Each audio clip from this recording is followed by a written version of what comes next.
Something happened on November 20th that changed the entire story around Nnamdi Kanu. A Nigerian court handed him life imprisonment. Not 5 years. Not 10 years. Life. And almost immediately after that ruling, he was moved to Sokoto prison, far away from the southeast where his supporters are strongest. For many Nigerians, that moment felt like the final chapter. But for others, it was just the beginning of a much bigger question. Was this justice? Or punishment for speaking too loudly?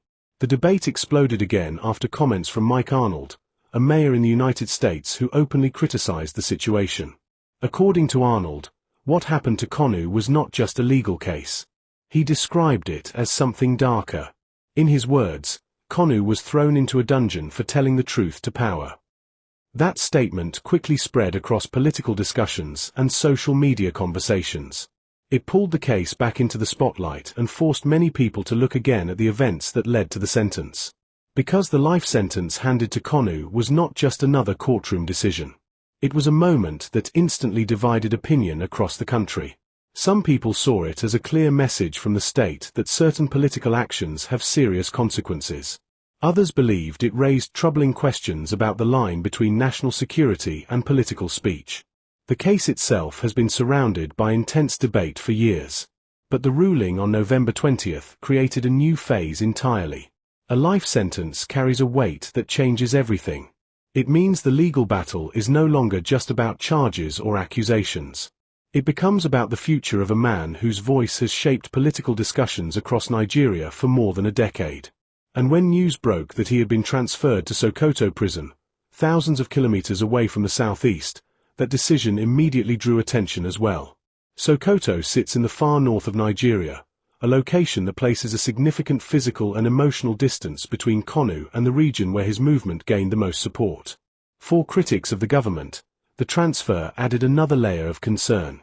They argued that moving him so far away could make family visits, legal consultations, and support efforts much more difficult. Supporters of the government, however, defended the move as a security decision made by prison authorities.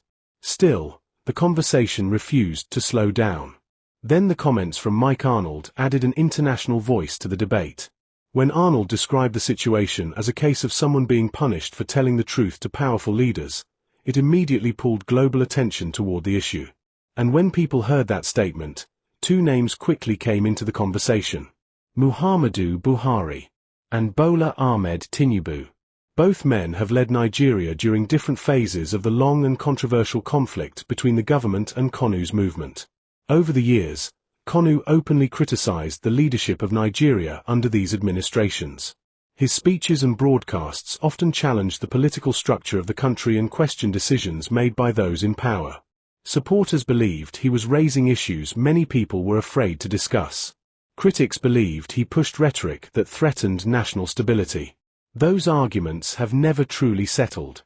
Now, with the life sentence delivered and the prison transfer completed, the situation has entered a new legal stage. Because despite the ruling, the case is not finished. Kanu has already filed an appeal at the Court of Appeal, challenging the conviction and asking the higher court to review the judgment. That appeal means the legal battle is still moving forward. And until the appellate court delivers its decision, the debate surrounding the sentence, the prison transfer, and the political implications of the case will continue to dominate conversations across Nigeria and beyond. For years, Nnamdi Kanu was one of the most controversial political voices in Nigeria. He did not operate quietly, and he rarely softened his tone. Through broadcasts, public statements, and repeated political commentary, he challenged the structure of the Nigerian state and the way power was distributed across the country. His central message focused on the belief that the Southeast had been politically and economically marginalized for decades. He repeatedly argued that the region deserved a different political future, and that the current system was unfair to many of the people living there. Those statements did not stay within small political circles. They spread widely across Nigeria and among Nigerians living abroad. Supporters began to gather around the ideas he promoted, and the conversation about Biafra, a topic many believed had faded after the Civil War, suddenly returned to national debate. The organization he led grew into a visible movement with strong support in several communities. For those who agreed with him, Konu became a symbol of resistance against a political system they believed ignored their concerns. But the same words that energized supporters also raised serious alarm within the Nigerian government. Authorities began to argue that some of the rhetoric connected to the movement could threaten national unity and public safety. Security agencies increasingly viewed the activities surrounding the group as a matter of national security. Over time, the disagreement between the government and Konu's movement turned into a long and complicated legal confrontation. Several arrests, court appearances, and legal challenges followed. Each development pushed the case deeper into Nigeria's political and judicial systems. During this period, Konu's criticisms often included direct attacks on political leadership. His statements regularly targeted the administration of Muhammadu Buhari, accusing the government of failing to treat all regions of the country fairly. Later, when political leadership changed, the conversation did not disappear. The administration of Bola Ahmed Tinubu also inherited a situation that had already become one of the most sensitive political issues in the country. By the time the court delivered its ruling on November 20th, the case had already gathered years of tension, political debate, and legal arguments. The life sentence handed to Konu immediately became one of the most widely discussed judicial decisions in recent Nigerian history. For supporters of the ruling, the judgment demonstrated that the state was prepared to enforce the law when it believed national stability was at risk. They argued that no political figure should be allowed to push messages that could threaten the unity of the country. Others saw the outcome very differently. To them, the ruling appeared to punish a political voice rather than address legitimate grievances raised by people in the southeast. Critics argued that political issues should be resolved through dialogue and reform, not through long prison sentences. This sharp division of opinion has continued to shape public debate. The comments from Mike Arnold added a new dimension to that discussion. When he suggested that Konu had been punished for speaking truth to powerful leaders, it introduced international attention to a case that had already been closely watched within Nigeria. Foreign commentary does not change court decisions directly, but it can influence how global observers view political developments in a country. Arnold's remarks therefore became part of a wider conversation about democracy, political expression, and the limits of dissent in modern states. Inside Nigeria, however, the most immediate reality remains legal and procedural. After receiving the life sentence, Konu's legal team quickly moved to challenge the decision through the country's appellate system. An appeal was filed at the Court of Appeal, requesting a full review of the conviction and the legal reasoning behind it. That appeal process is now one of the most important developments in the case. The appellate court has the authority to examine the trial proceedings, evaluate the interpretation of the law, and determine whether the sentence should stand, be modified, or be overturned entirely. Legal experts have noted that appellate reviews in complex political cases often involve careful examination of both procedural fairness and constitutional interpretation. For that reason, the appeal stage could take time as judges analyze the legal arguments presented by both sides. While the judicial process continues, Konu remains in custody at Sokoto prison, where he was transferred shortly after the sentencing. His imprisonment has not ended public discussion surrounding the case. Political commentators, legal analysts, and civil society groups continue to debate what the ruling means for Nigeria's democracy and its handling of political dissent. Some analysts believe the case will remain a major topic in Nigerian politics for years, regardless of the final legal outcome. Others argue that the eventual decision of the appeal court could redefine how future political agitation cases are treated within the country's legal system. For now, the situation remains unresolved. The life sentence announced on November 20th created a powerful legal and political moment, but the appeal currently before the court means the final chapter of the case has not yet been written.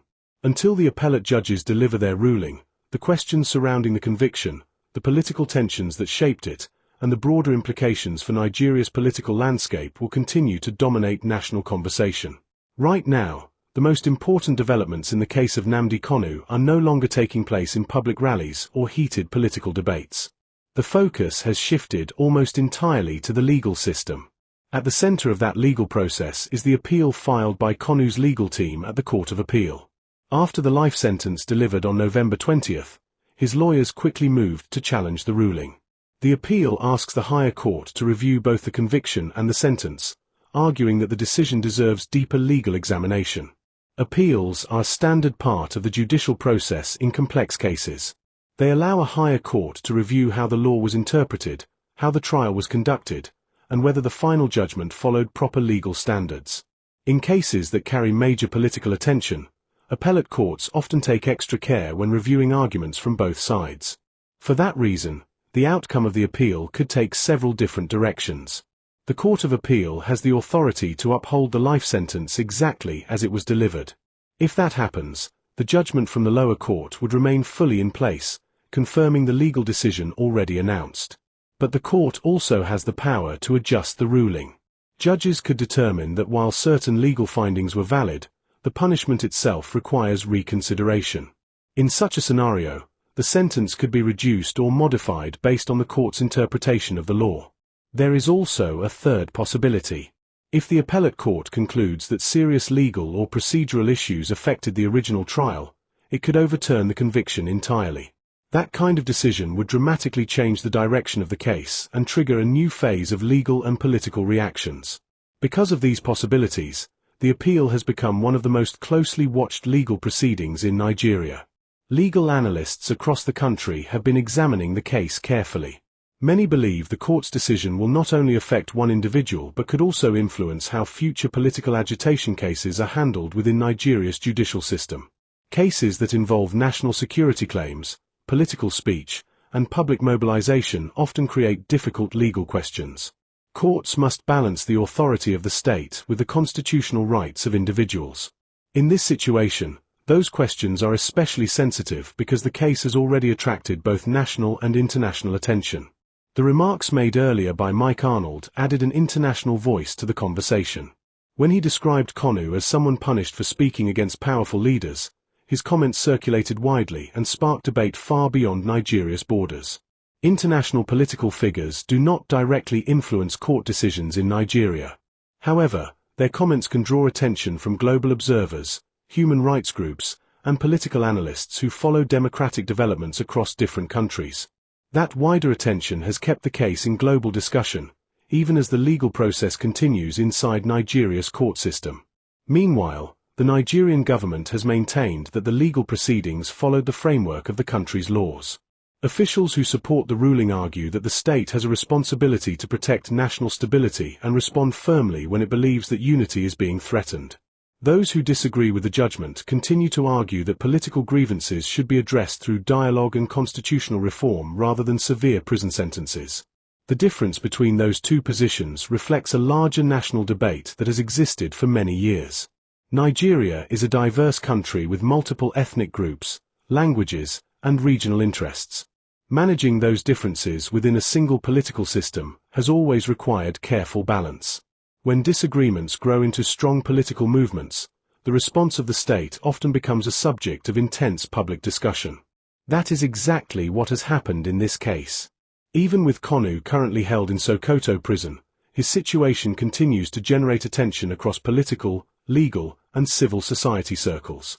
The next decisive moment will come when the Court of Appeal completes its review and delivers its judgment.